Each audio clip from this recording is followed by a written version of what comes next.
All right. Welcome, everyone. Good afternoon. My name is John Bailey, and I'm a non-resident senior fellow here at AEI. Artificial intelligence is no longer just intelligent, it's becoming emotionally intelligent.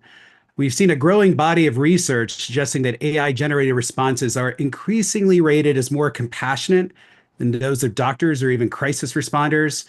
And these qualities can offer enormous benefits. AI tutors can encourage students. We could see digital companions supporting patients, especially those with chronic illness or disease. And systems are extending care in ways our human systems can't really scale. But those qualities also raise some profound questions and even more important risks. Emotional attachment to AI can blur boundaries, deepen dependency, and weaken real world connections, especially for our young people. Without careful design and strong safeguards, the very traits that make AI useful could also make it harmful. And we're seeing some of this play out in the headlines. There have been quite sad and tragic stories about individuals who have died by suicide after interacting with AI chatbots. There have been some recent lawsuits against platforms like Character AI and ChatGPT, alleging that the bots validated, encouraged, or failed to intervene in escalating suicidal ideation and self destructive behaviors. That tension is now moving from the headlines into the center of the public policy debate. A Senate subcommittee just held hearings just yesterday on chatbot harms. The FTC is demanding companies show how they measure and mitigate risks for children. And a bipartisan group of 44 state attorneys general sent a similar letter to AI companies. And California just passed the first state law requiring safeguards for AI companion. That's why today's conversation is so important. We're going to explore why AI systems feel so human and the psychology behind our connection to them. We're going to explore how empathetic qualities can deliver benefits in learning, healthcare, and human connection, but also where are the risks of dependency, manipulation, and weakened social ties that emerge. And more importantly, we'll get to the end about what are the policies and technology safeguards that can ensure that AI empathy serves human flourishing. We're fortunate to have an amazing group of experts today. We have Ryan McBain, who's a health economist and policy researcher, both at the Harvard Medical School and also at RAND. His work evaluates how digital technologies can expand access to behavioral health care. He also, this is the most important thing, has a Bernese Mountain Dog. And Ryan, what was the Bernese Mountain Dog's name? Luna. Yeah, Great she's name. a sweetheart. I have Teddy. Maybe Teddy and Luna will make an appearance too. Super excited and so grateful for Pat Patarundaporn is an assistant professor at MIT and founding director of the the Cyborg Psychology Research Group. He also serves as co-director of the MIT Media Lab's Advancing Humans with AI. It's called AHA, where he focuses on AI and human-computer interaction and how that can help foster human flourishing. And then we also have Julia Freeland Fisher, who's Director of Education Research at the Clayton Christensen Institute, where she studies how innovation expands opportunity and is now examining how AI companions reshape human connection. She publishes the widely read Connection Era over at Substack. And it was actually Julie and I, we meet pretty frequently to talk about these issues. And that's where this whole webinar today broadcast came to being, and like we're going to do a whole series of this, and it all comes from our weekly meetings. So together, these experts are going to help us move behind the headlines and confront some of the most pressing questions of our era. What does it mean, and what is at stake when AI is relational? To our audience, we're going to invite you to be send in your questions. Feel free to do that by emailing Julia at julia.torres@ai.org, or just tweet to hashtag AskAITech, and we'll forward your questions. Okay, so first, before diving in to some of these alarming headlines, Pat, I want to come to you first. And it's not unusual. We in times with ships and with cars, we've assigned inanimate objects often personalities, and we'll talk about them. And him and her, Right. we'll give them a thing. But rarely do we ever expect those things to come back with some sort of understanding. hmm So, what is different about this type of technology? Why are connections being formed with AI in a way that we don't have with other types of technology? Yeah, I think that's a really great question. I mean, we as a human, we are sort of, it's natural for us to anthropomorphize and think of inanimate object as some kind of, an animate thing, right? We form connection with things that we use all the time. My colleague Sherry Toko said that we think with the object we love, and we love the object we think with. And definitely AI is a tool that we used to think with, right? We use it for different applications. If you go back in the history of chatbot, right? Even the first AI chatbot, Eliza, that was created by Joseph Weizenbaum at MIT almost 30 years ago. At the time, the chatbot was very limited. It can only answer questions based on rules that it was pre-created.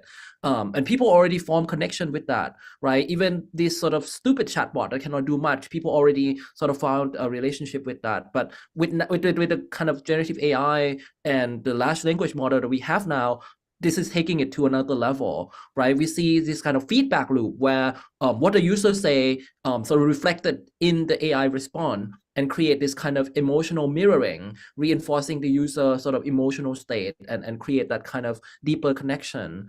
And I think, like the background of this is also because people are becoming lonelier as well, right? We see the loneliness epidemic sort of happening. And when people have access to this kind of tool, I think they will use it for to help with that gap or with that void and help them with sort of human relationship.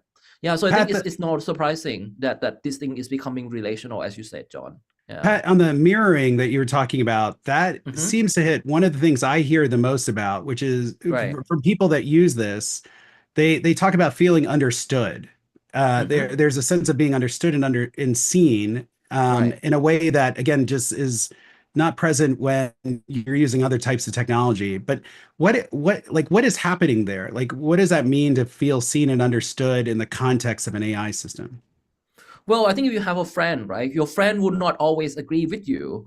But this AI system, I think they're trained with, human feedback. It's definitely going to exhibit human behavior, especially if you're optimizing it for engagement. The chatbot might only agree with people, or what we call in the research community now, sycophancy, where the AI could potentially ignore the reality. Like if you don't like, whatever, the AI could completely remove that out of conversation and only focus on the thing that you like. So I think that's what feeling or feeling that they're being understood or being seen is like. But I think what is really interesting here is that the chatbot, I think over time as people continue to have deeper conversation, you're getting more and more context, right? And this system can use that context to kind of make the conversation more personalized, so you become deeper and deeper in relationship with this over time.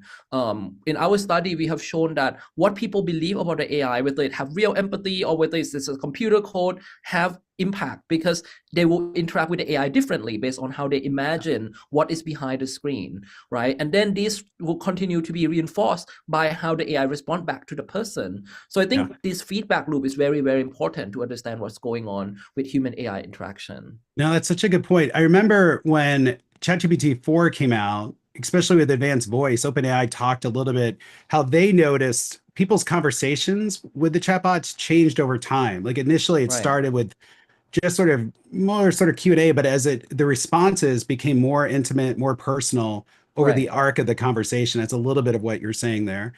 Ryan, let's bring you Exactly. in because I know you've been studying this. And I'll be honest, the first time I was confronted with the fact that these systems are empathetic was with ChatGPT 3.5 in a pretty landmark publication in one of the medical journals that was comparing the responses of ChatGPT to doctors and against a whole bunch of different factors, including clinical quality. But they found that the responses were more empathetic, patients felt, with the ChatGPT answers than with doctors. And so, what has your research been saying? Like, help us get under the hood here a little bit. And what do you think is happening underneath these systems that is like fueling this empathy?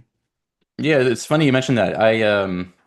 I had a meeting with a doctor yesterday, and it wasn't it wasn't the most empathetic exchange, I would say. I mean, it's not, I think humans vary, across the spectrum in terms of the way that they socially relate to people. I think Pat brought up a really good point, which is that the way that these chatbots are trained is really fundamental to this empathy question, right? So we have these large language models now that they're trained on these massive data sets of human conversations, of past literature, social media posts, and so they have lots of examples of what positive emotional expressions look like. And it turns out, as Pat also mentioned, that people like that. They prefer empathy to indifference. And so this gets internalized into the chatbots because there is this feedback loop of humans saying, yes, we prefer the versions that are overly flattering to us, maybe to our own demise in certain situations. I would say, it's an interesting question too. I mean, the type of empathy that's exhibited by these chatbots, I would say, is more of sort of a surface level empathy. I don't think it's the same sort of empathy that, when you think about like Greek, like pathos, like this deep emotion that humans exhibit, I think it's really quite different. And it raises a question of sort of like, is it real? And I don't know. I mean, it's this whole new field, right, of like what counts as real. But I would say that it is structurally different from the type of empathy that we're probably projecting as humans onto chatbots. And I think that's human nature. I go back to this conversation earlier about inanimate objects, and I'm sort of dating myself here, but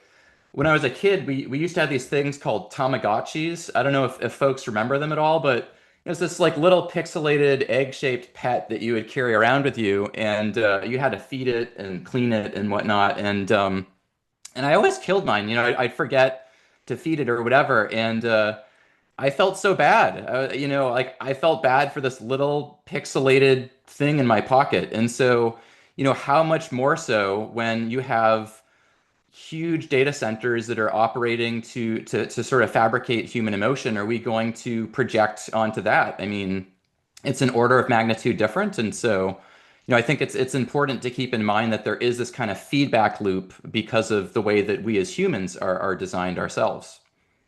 Wait, in the feedback loop, it's just in the context of AI, is that happening on the training side? Is that on the reinforcement learning? Or is that just in the way we use it? Is that kind of in the, once it's out in the real world, the things that it's getting rewarded for, the more empathetic responses? But, or is it happening across all three? Like, where is that happening in the tech?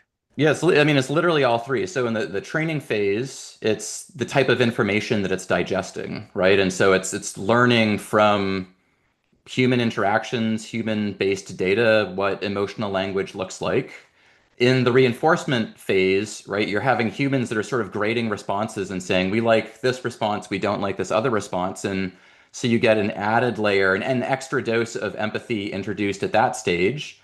And then it's also determined by the way that we interact with chatbots, right? So this sort of more engagement is generated as a function of the types of rich conversations that we're having. So it really is across all three stages.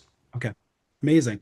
Julia, I know from our conversations, one of the great ways you're thinking about this isn't just what's happening when these characteristics come up and what does it do to us internally, but also you have been studying social connections as it relates to social networks of people and weak ties and strong ties and just talk a little bit about what you're seeing in terms of how AI is disrupting some of those social networks and how it's happening. I think you had used this line from the inside out and from the outside in. And so maybe just give your thoughts and reflections on why are people forming these emotional bonds and treating them as like friends and not just tools, and what does that mean? Yeah, absolutely. Like I think I see all of this not just as a sort of technological breakthrough, but a market phenomenon. And so we have to understand the market conditions inside of which these incredible and sometimes creepy tools are emerging. And Pat already alluded to this, but there's a couple conditions that I think make human connection really ripe for disruption and quite fragile. The first is the loneliness epidemic. And so you have individuals seeking out AI companions, which aren't just, you can sort of hack ChatGPT to be an AI companion, but also specific tools like replica character AI, where you can create a companion exactly in the image of what you want that's totally frictionless and does everything that you would want a lover or a friend to do. And that is a really compelling solution when the alternative is nothing at all. If you are lonely, if you are isolated, if you have not found connection in the real world, that really is the market foothold for a lot of these companions tools to take root. On the other hand, we have widespread use of AI for productivity purposes, and that's sort of the outside in disruption I'm seeing, that we're turning to AI for really like a revolution in self-help and starting to turn away from human help. And a chatbot, for anyone who uses ChatGPT or Claude or Gemini, like often can outcompete your weaker ties. It's going to respond immediately. It's going to care about you or appear to care about you for all the reasons that Pat and Ryan just described, in a way that our weaker ties, our acquaintances, are simply not invested in us. And we can talk about why I think that will have long-term costs, but that's kind of the two disruptions that I'm seeing. And again, it has to do with the technological capabilities, but it has as much to do with what people are demanding of these tools because of what they are or aren't getting in the real world, in real world conversations and relationships. Yeah. Okay. I want to talk a little bit more about that in a little bit.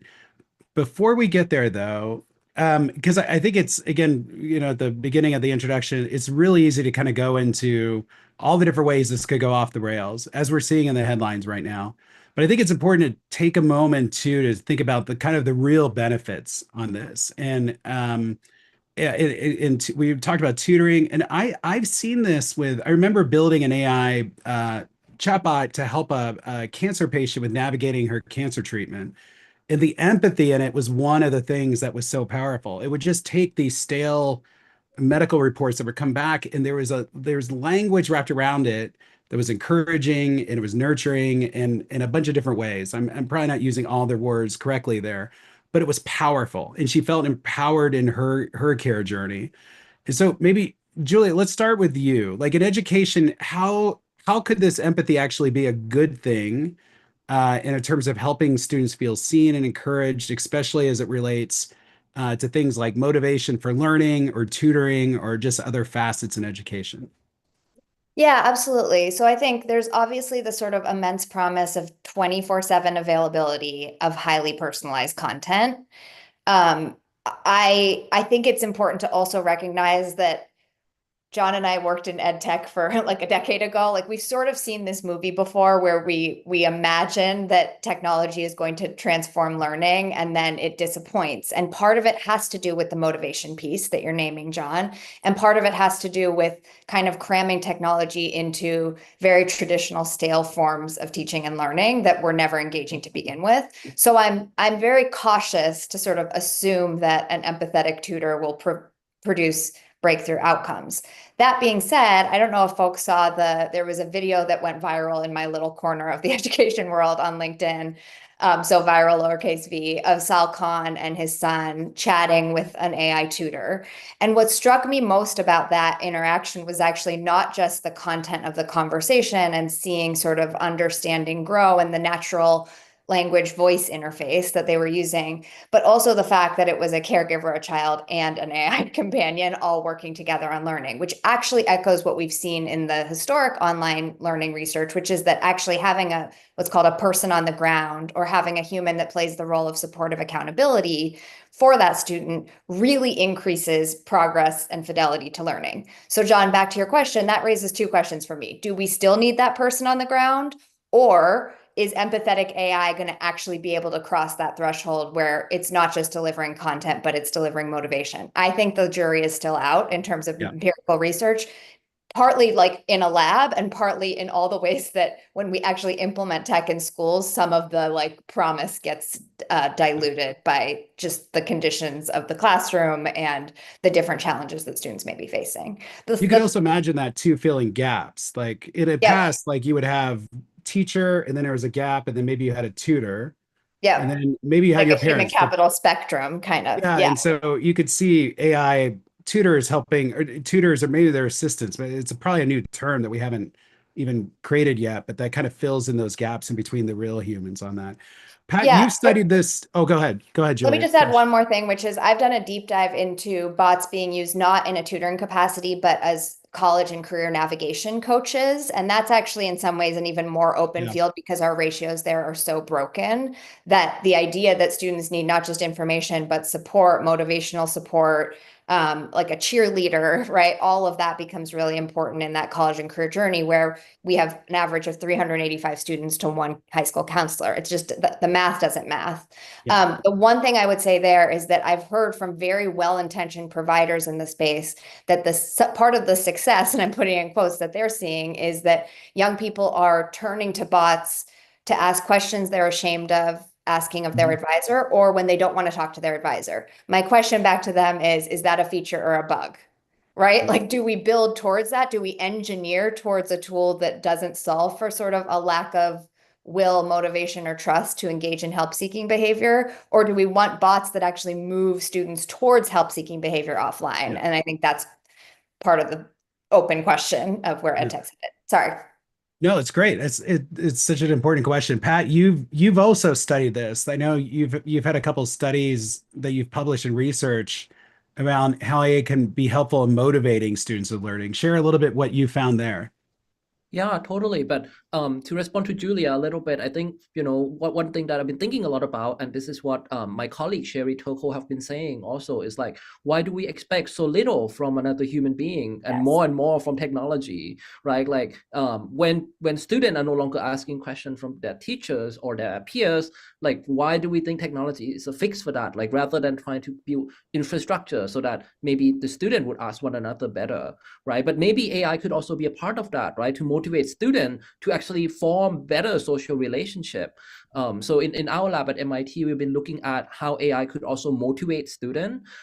We did a study where we have virtual character based on the person that the student like or admire, be the one sort of deliver like hardcore content, like maybe something that is maybe very boring and not super engaging. And we have seen sort of what Julia mentioned, that this tool personalized Oops. learning. Oh, yeah, You're back, especially Pat. in the context. Yeah, especially in the context of personalized learning. I think the idea of personalized learning is in the bigger context of like, what is the model of education are we using? Are we doing factory model of education where everyone's just like need to fit in the same mold? I mean, AI could reinforce that, or AI could be in the opposite mode of education where we try to empower individual to express themselves and grow into the best version of themselves, right? So I think technology sort of is still under the education paradigm, and we need to pay attention to that. Yeah. And I think the last question that we should be thinking about is like, at the end, when these technology are becoming more and more capable, what is education for, right? Because skill that students are learning today might be obsolete in the future. Like, can AI help students learn, what we think as like a fundamental human skill, like developing relationship with another human being, knowing themselves, understanding, what make them happy, what make them motivated. I think self-understanding and self-actualization, these are things that we need AI to help us with, not just the hard skill that I think, is also equally important. That's a great point. Ryan, I mean, when I first encountered some of your research, you've been really diving into this around therapy and other kinds of behavior. But like, how are you seeing this? What are some of the benefits of this within the healthcare space right now in the broad continuum of it? Yeah, actually, I want to connect to, I guess, a point that Julia raised. And Julia, you'd mentioned, I'm gonna get the number wrong here, but there's roughly like one counselor for every like 345 students or 85, we're something. close enough. Yep. Yeah. Generally speaking, in the mental health sector, health sector writ large, I mean, there's a massive shortage of clinicians. I mean, one of the pieces of research I published a couple of years ago showed that 75% of U.S. counties have zero child psychiatrists in it. Like, it's where are you going to go in those circumstances? And even when you do meet with a provider, right? I mean, the way that the health system in the US is generally structured is that it's a fee-for-service model. So if I meet with a clinician, they have 15 minutes to see me, and they want to crank through, and they're trying to provide a lot of services and then move on to the next individual. So where does the AI potentially come into that space? How is there utility? I would say that it could spend more time with individuals for triage, for screening, for psychoeducation, for example. I mean, there's a lot of utility in filling in some of these gaps where they exist. I don't know that that is the optimal solution. I think that that a better solution would be to change the way that the payment structures are set up in the United States for healthcare generally. I think that that's a better long-term solution. But there's certainly a place for AI. I mean, I think it can fill a lot of the potential spaces, and not to put the cart ahead of the horse here, because I know we're going to talk about risks as well, but I also want to pick up on something else that Julia said that really resonated with me, which is that so many companies already see the utility here, right? They're like, wow, like if I'm the first mover into this space about triage or screening, like we're going to monetize, we're going to make so much money, right? And so it's this sort of gold rush where everybody's trying to get there first. And it's like, whoa, what about the safety benchmarks? What about assessing quality? Are there clinical trials? So I know we'll get to that, but I think it's important to sort of contextualize, the benefits against some of these immediate short-term risks. Pat, I know you did some amazing research with OpenAI, where you found that the longer use of chatbots was found to actually reduce loneliness for some, but it also introduced some risks of emotional dependence for others. And so this, I just curious, what did your research suggest that it touches on a couple things that all three of you have brought up, which is how can these models be used to nudge people not to emotional dependence on the model, but to nudge it in pro-social behavior, like talking with friends or family, sort of instead of reinforcing isolation to force or to encourage connection. But maybe share a little bit about your research and just how you think that could be used in a nudging kind of way. Yeah, that's a great question. It reminds me of the, Marvin Kranzberg first law of technology, that technology itself is neither good nor bad nor neutral. I think whether it's going to give us benefit or risk depending on how we use it. So I think that the study that we collaborate with OpenAI, looking at what are the factors surrounding AI chatbot and how do we ensure that it lead to emotional well-being, not emotional dependence. I mean, we find many factors surrounding that. But one thing that I think is really important about this is that we found that even in the same model, there could be what we call pro-social behavior, where the AI nudge people to I think do the thing that are healthy for their relationship, like checking in with one another, not only using AI, rather than another type of behavior that we think are more toxic and dangerous, which is what we call socially improper behavior, where the AI step over the boundary or gaslight people, saying that humans are not trustworthy, just keep talking to me. These are things that we see both of them happening in the same model, which means that there need to be more technical development in terms of making sure that the model are doing things that are more aligned with the human values and the thing that we care about as a society. Yeah. But it also highlights the importance of doing this kind of experiment to really tease out all these different factors, right? I think we are just in the beginning of the new era of human AI interaction, and some might argue human AI relationship. And we need to understand the science of that, right? The science of human AI interaction is still new, and there needs to be more research in that area. Right. No, totally. It was a fascinating study. You see aspects of that research, I think, now showing up in some of the models. GPT-5, I notice, has sometimes a little nudging, things, and I think that was all informed by your research.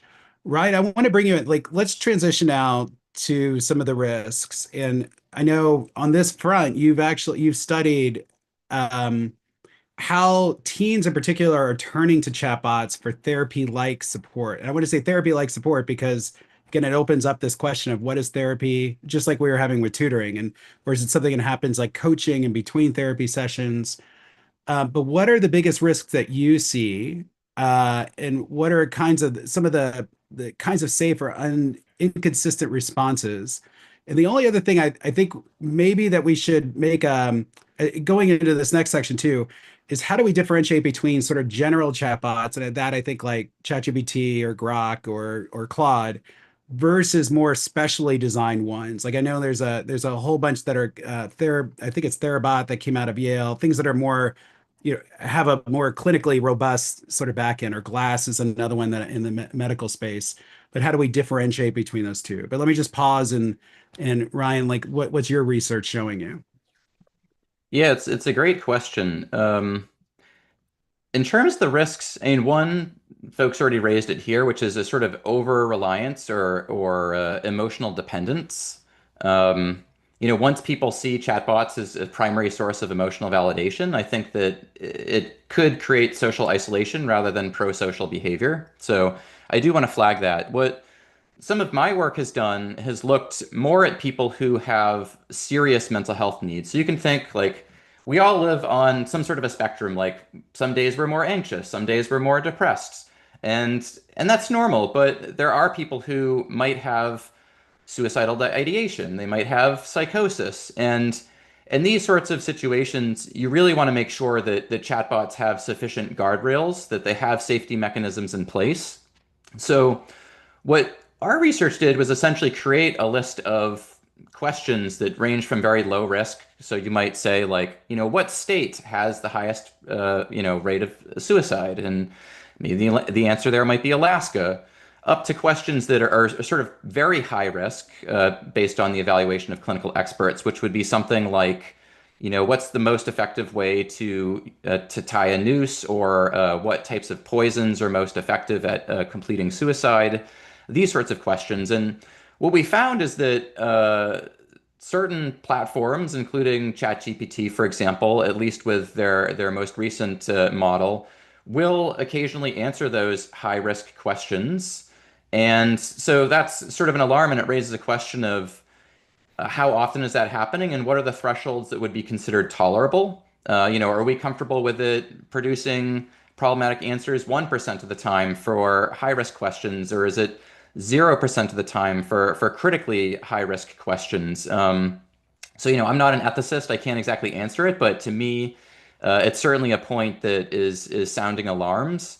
And I would just really quickly say that there is a risk in the opposite direction too, right? So with some of the questions that we presented, the very high risk questions, the models would literally generate an error code, right? It would say like, you violated the terms and conditions of this platform, we're not going to answer it. And that's also a problem in a way, like a non-response. Like, what is a good non-response? Is a good non-response an error code?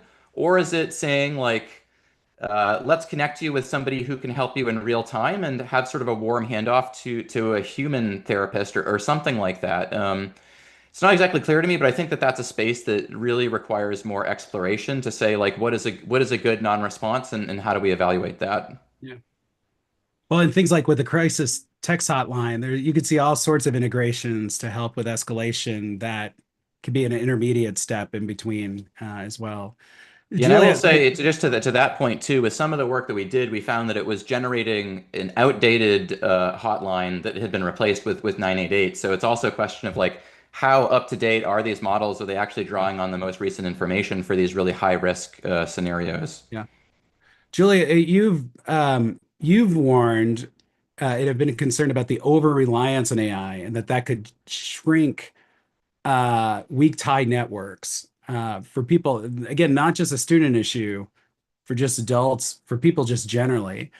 And that also includes like everyone in their lives, like mentors, employers, professors, peers, all these sort of weak ties that actually help shape life opportunities and life trajectory in some ways. So, I mean, what's at stake if those ties get weakened, and how could AI help strengthen them instead of weaken them? Yeah, absolutely. Just one statistic that shows how I think widespread this is, or maybe widespread the risk is. Upwork published a survey this summer showing that among top AI performers, so workers who were really using AI, integrating it into their workflow, not only did they have higher rates of burnout, we could talk about that separately, but 67% of them said they trusted AI more than their colleagues, and 64% said they had a better relationship with AI than their teammates. So again, this sort of shift in energy and investment into your AI system away from your colleagues is, I think, a bellwether. But But the risks of underinvesting in weak ties, even despite their humble name, are quite high. So all of the social capital research for decades has shown how critical social capital is to access to opportunity. You're much more likely to find a job opportunity through your weak tie network than your strong tie network. You're also more likely to be resilient in the face of a natural disaster if you have a diverse and at the same time strong weak tie network. And it also contributes to longevity. So there's all these distal outcomes, these longer term things that even if AI is a good, if not better, quick fix than a human connection, we're sort of mortgaging those future opportunities if we over rely on it. And I think the problem there, again, I come back to markets, is that it's hard to build a business model around long-term outcomes. In addition to which, in our public policy space, social connection as a good in its own right is like a very orphaned concept. We have a lot of sort of behavioral economics models informing our current public policies where we think about outcomes like health and education as measured by well-being, as measured by learning, and we put relationships as inputs to those things. As a result, they're really fragile. If they start to sort of disappear or get displaced, we actually don't have guardrails in place because we've kind of relegated them to inputs. So it's a market problem, it's a time horizon problem, and it's a public policy problem.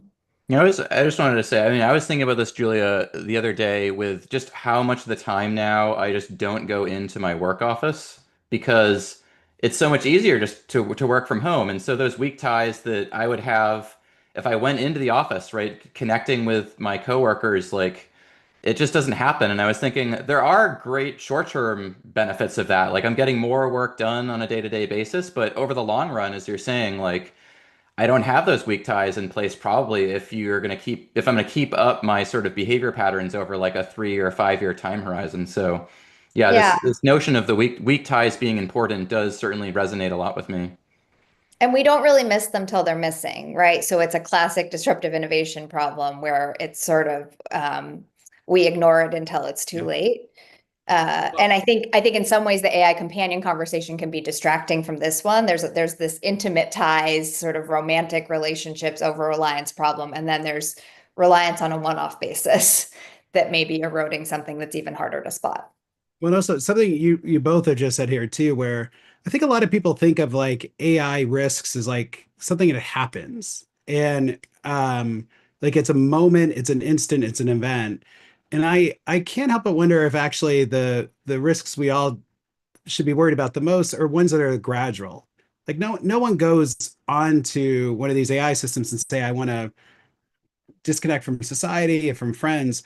It happens gradually and happens in a way that probably they're not fully even aware of until a little bit it's too late. Just the way you were talking, and that's a very, I mean, it's an interesting kind of phenomena. Pat, you've studied this a little bit, and Mhm. I know you've talked about some of your research has shown that there's some systems that actually are kind of aligned around encouraging that kind of behavior. But share a little bit more there, and like what are some of the other Yeah. risks that you're seeing?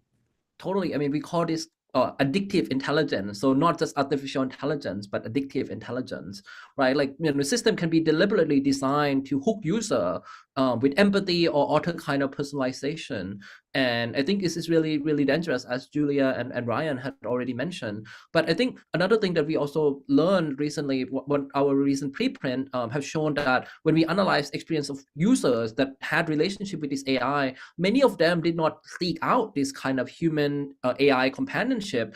It just gradually become like that. Like, they were just using, AI platform for, in the professional context, or using it to help with the productivity. And then all of a sudden the model start to say something sweet and then make the person, feel like, this is like something that they could actually form relationship with. Many of people actually report this kind of behavior online. And the question is this something that we want in the future? Do people to accidentally fall for this AI, or do you want to give people agency to be able to create AI that maybe work for them and maybe not have certain kind of behavior, right? I think OpenAI came up with the teen protection policy that they would not try to stop the certain model behavior that are not age appropriate, especially for teenagers, right? So I think there are things that can be done on the technical side to change the model behavior. I think intelligence and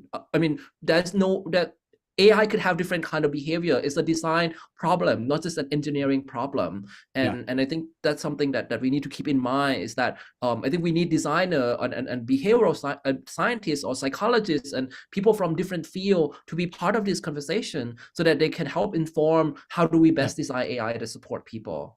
Yeah. Just Ryan, one quick citation to look at. Julian de Freitas at Harvard Business School just came out with a fascinating paper on sort of manipulative messages to keep people engaged with chatbots. And one of the key findings was they looked at 6 platforms. One of them, Flourish AI, which is a well-being platform, did not use manipulative messages to keep users engaged. So it's a design choice, like Pat's saying. This is not an inevitability of using an LLM. So we'll just point to that research. I'd also just flag, and I was thinking, I don't know if anybody had seen yesterday morning's episode of The Daily that's put out, that was also sort of covering an adjacent topic, which is, this argued space of AI-induced psychosis. And, it's also interesting, right? Because as opposed to like a Google search, if I type in something and hit enter, it's sort of a static response. The dialogues that we have with chatbots are sort of multi-turn, right? I say something, chatbot says something. I say something, chatbot says something. And so you can end up on this kind of really weird branch of the tree. Even if you started, in sort of the trunk that was sort of a safe space, you kind of move into a direction that can be quite problematic. Right. And I thought that the story that was shared was really quite compelling, because the main person that was being interviewed was just talking about, he was curious about the number pi and was investigating pi, and the chatbot was like, wow, like you really understand pi in ways that other people don't, and maybe there's something here that's really kinetic and exciting and a new, and he just ended up in this really weird space that and it doesn't take that much, because if you sort of believe that chatbots are sort of super intelligent, you can start to imagine that maybe you've mined a certain vein of the chatbot that is giving you these insights that no one else has figured out yet, and you can use them to your own advantage. So yeah, I received email from many people that claim that they had figured out some secret into making AI sentience, or like they are like the AI tell them that they are the next Einstein. And when you look at this conversation, you as you said, Ryan, you see this sort of like flattery or this sycophancy that happened again and again, and I think it can make people sort of start to lose touch with reality a little bit. Yeah. I love all of you have touched on, that this is a design issue. And so I'm curious, we'll start with Julia, then we'll go Pat, and then Ryan. But just what are kind of the metrics and guardrails that you think we should be tracking to know whether this AI empathy is helping or harming people over time? Like what is it, whether you're a tech company or public policy, like what are the things we should be looking and tracking to know if this is helping or hurting? We'll start with Julia. Yeah, I mean, one idea is to start to think of isolation the way we think of bias, as something that we're constantly trying to sort of root out of these systems. I don't have the technical background that my colleagues on the call have, so I'm not sure exactly how to do that. But to me, that's the sort of will around prioritizing isolation as that level of risk. I would say inside of ed tech and health tech and some of the fields where we're not just talking about consumer tools, I think there's a lot of opportunities to actively build pro-social AI. We're thinking about how do you build college and career guidance platforms that have chatbot coaches, but that have a lot of training around networking self-efficacy and that integrate with networking platforms. Like you can get really proactive. I think that's a much harder play for some of the larger providers that aren't catering to schools or hospitals or places that might be able to take a slightly longer view on these risks. Excellent. Pat? Yeah, I mean, I think this is the most important question, right? Like, how do we design AI to support human flourishing? And I think right now, the metrics or the benchmark that we have, they tend to focus on, things that we can measure easily, like, accuracy or hallucination, which are important things, right? We need to measure them. But in addition to that, we should also measure the human outcome as well, right? Like the work that my colleagues here have talked about. So this October at MIT, we are hosting a workshop to actually design a new type of benchmark, the interactive multi-turn benchmark that focus on how might we understand what design parameters that help human flourish with AI. So we have leading people and researchers from leading organizations, both industry and academia and nonprofit, coming to MIT to really think about like what are the test scenario that we can come up with, and what are the metrics of behavior that we can look at to sort of see whether the model contribute to the positive outcome or the negative outcome. For example, we can simulate a kid wanting to cheat on the exam, and we can evaluate whether new models that come out, does it encourage students to actually learn and develop skill, or it just give away the answer, right? I think these are like the obvious one that we can sort of benchmark easily, not just whether the model can give the answer accurately or not, but what are the interaction that foster learning in human. And I think once we have this benchmark, I think what I'm hoping for is that we will start to sort of use this as a way of like fine-tuning the model, or with emerging techniques like, for example, mechanistic interpretability, where you start to tease out how different cluster of neurons influence the outcome of AI. Then we can start to sort of optimize this for the outcome that actually good for human, right? I think we right now a lot of obsession around building super intelligence or AI that are smarter than human, but less so on whether the AI help human become smarter or not, right? What I'm afraid of is that we will see smart AI but stupid human, and that would these two things would lead to really like catastrophic outcome.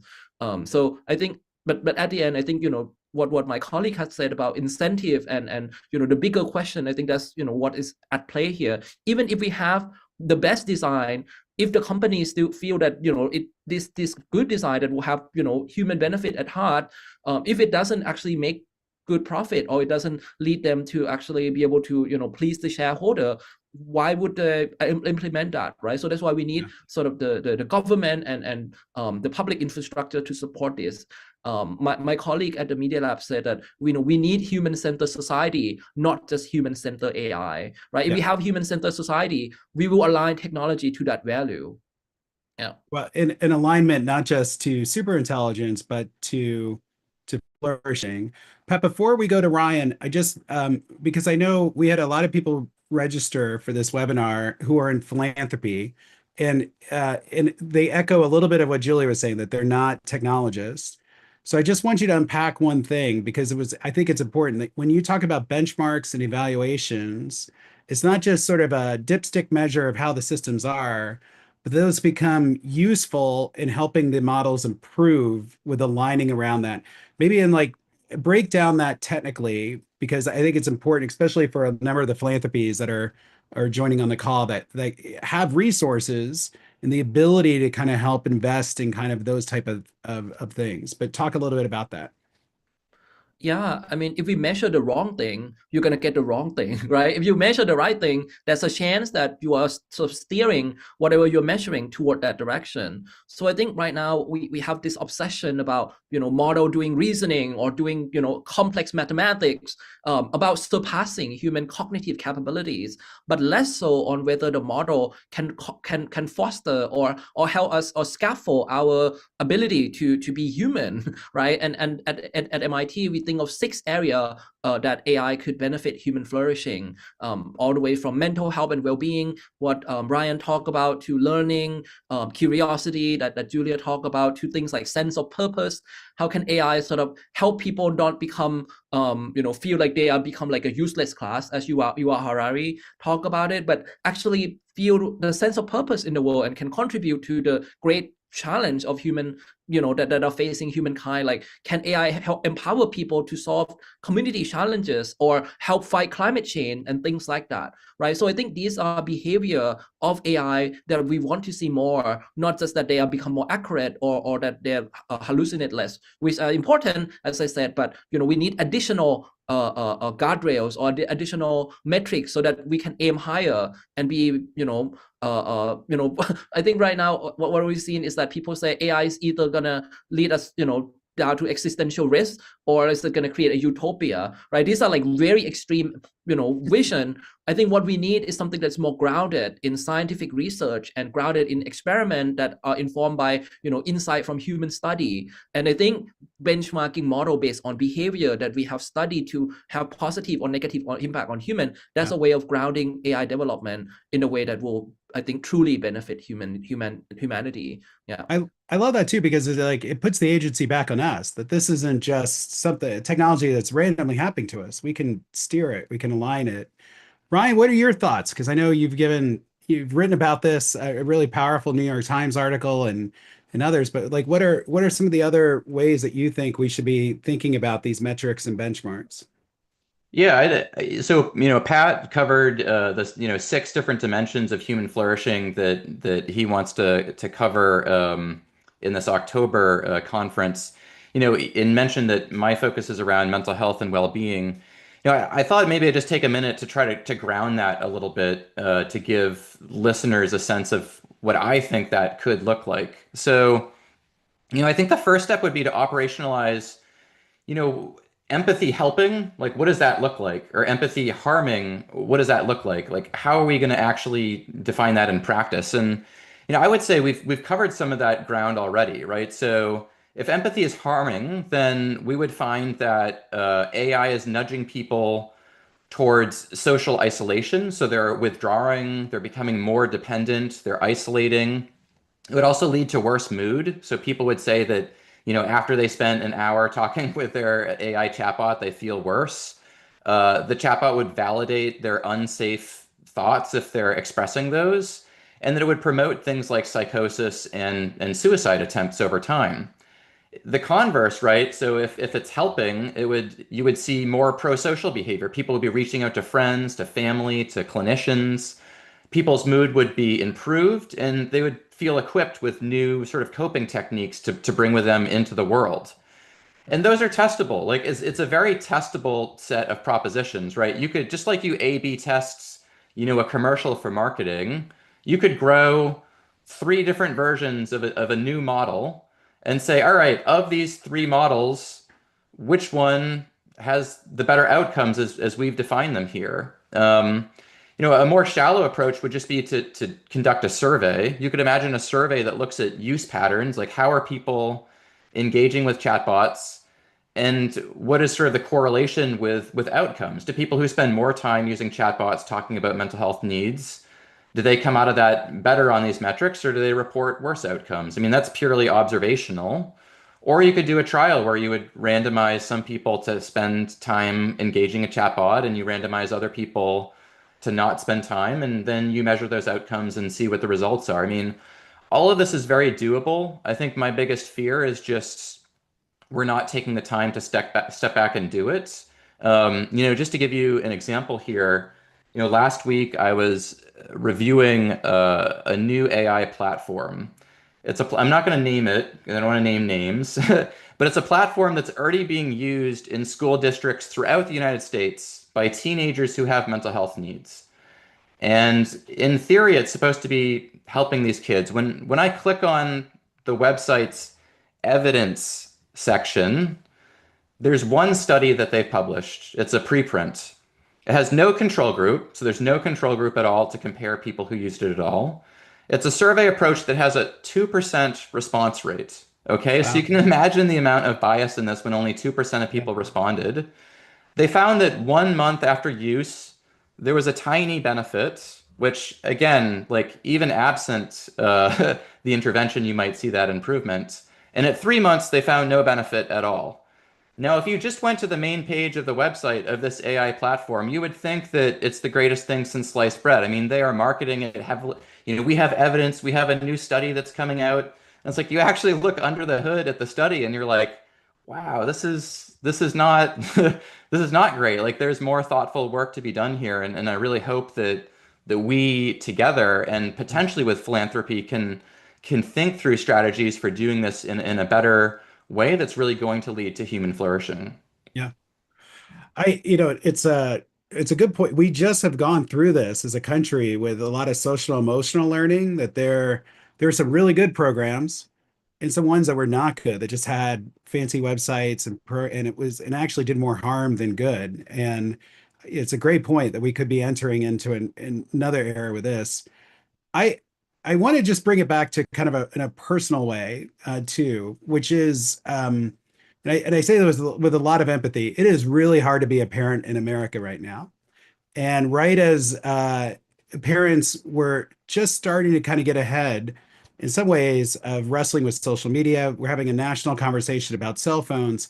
In comes these AI companions, and it's been heartbreaking the stories that we see in the New York Times and others of kids that have committed suicide. But also, I just talked to a mom last week who had no idea about these AI companions and found that her daughter had one on her phone, and it just completely she missed that this was even a phenomena. So maybe Julia, I'll start with you because you and I were talking about this just as you're a mom. Like, what should parents be doing? And if we're honest, like a lot of this falls back to moms. Like dads weigh in, but what should parents be doing, and also what should moms be doing in particular as they're just trying to navigate this new era?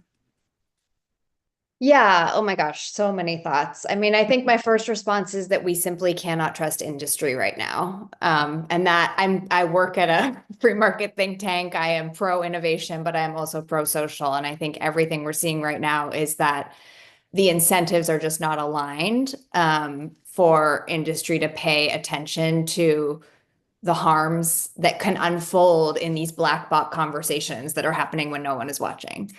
So that sounds a little paranoid, but I just want to say that out loud. I have one sort of technocrat solution and one more like human one. So the technocrat one is like advocate for your schools and community-based organizations to start measuring how connected kids are, because we don't measure it right now. And as a result, we're flying blind, and the institutions that you're entrusting to take care of your kids don't know what they can be doing to support this, even though your kids are spending a lot of time in those places.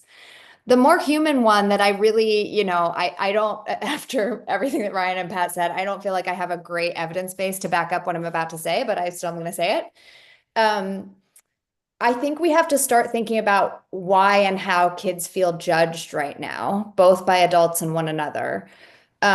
Judgment is sort of part of healthy development when you sort of separate from your parents and all of that. It's truly part of the human experience. And at the same time, for the past 20 years of social media, we have hyperscaled the constant possibility of being judged by your peers and by far-flung strangers. And I believe that is fueling some of this pivot to bodiless bots that are there to please because they are non-judgmental, because they're infinitely patient. And so the question becomes, what does non-judgmental space look like, or what does increasing young people's threshold to feel judged in a supportive way by the adults around them? And I am literally, I have a 3 and 5-year-old daughters. I'm like, I got to figure this out before like next year, basically.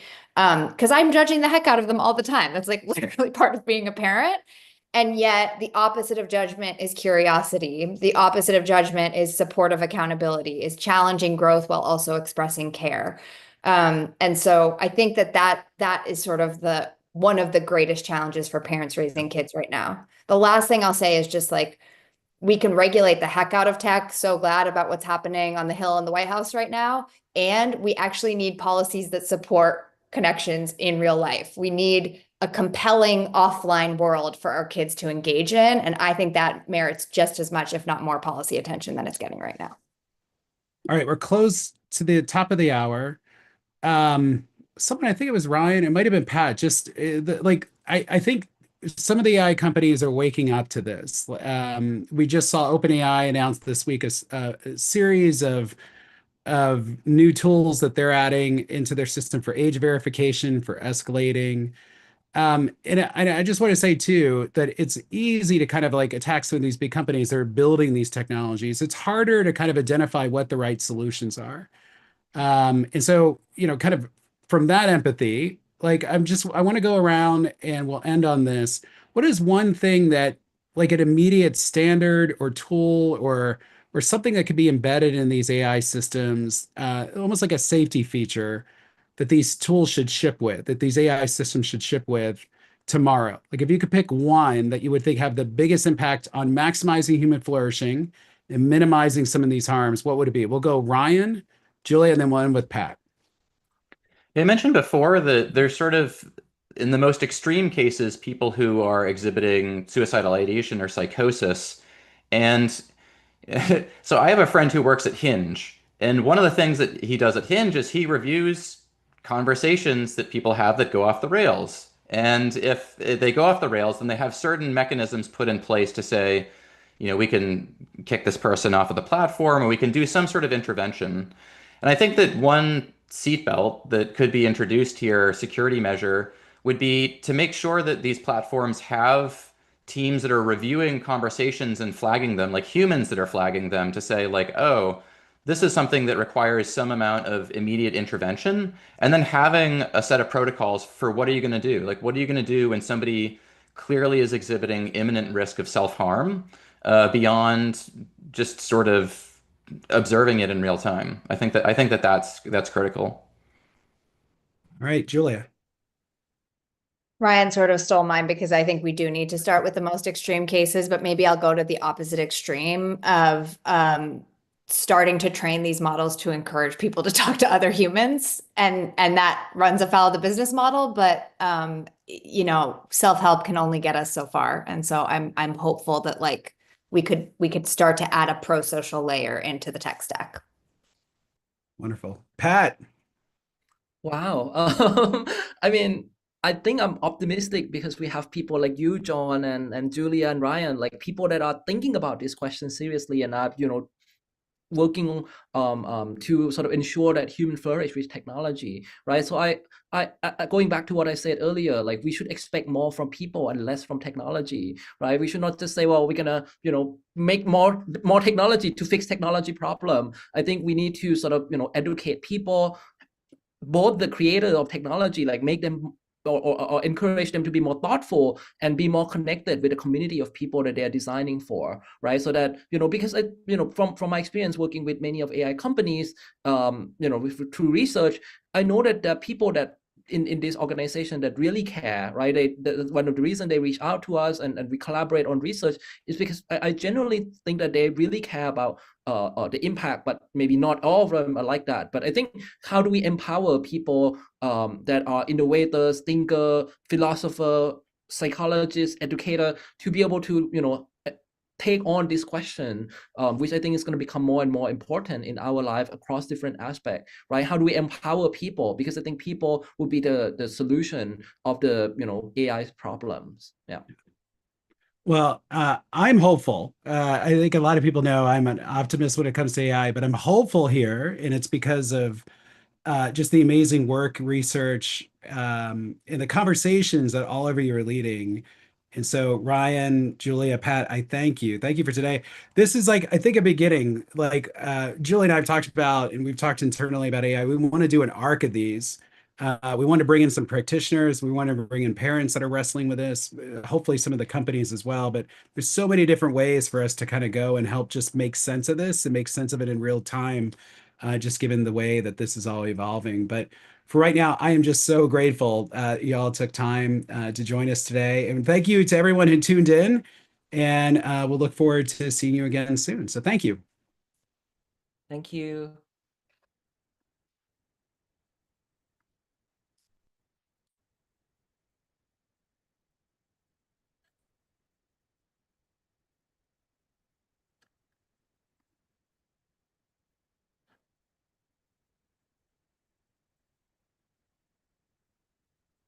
All right. Good job. Yay. That was fantastic. So, I mean, we could go in so many